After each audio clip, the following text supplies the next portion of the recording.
Assalomu alaykum hurmatli kuzatuvchilar. Bugun sizlarga aytmoqchi bo'lgan ma'lumotim qiziqarli faktga asoslangan holatda bo'ladi.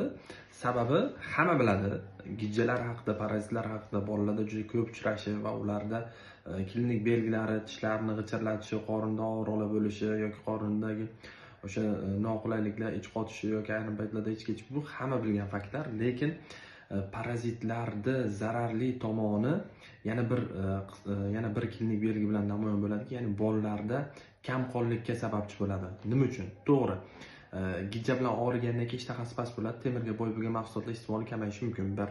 Ikkinchidan, ichaklarni gijjalar zararlashishi bilan birga o'sha mikroflora buzilishi hisobiga ichaklarda yaxshi so'rilish, ya'ni temir imni so'rilishi buzilishi mumkin. Bu ikki. Lekin shunday gijjalar borki, ular o'sha tanadagi qon bilan oziqlanadi. Ya'ni ichak shilliq qavatiga yopishib, o'shadagi kapillyar qon tomirlaridagi qonni so'rib yashaydi. Bu ankilostomalar deyiladi.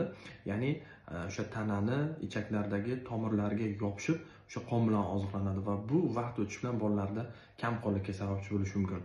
Shuning uchun bolangizda gijja klinik belgilarini sezsangiz, darrov mutaxassisga murojaat qilishni unutmang. Rahmat hammaga.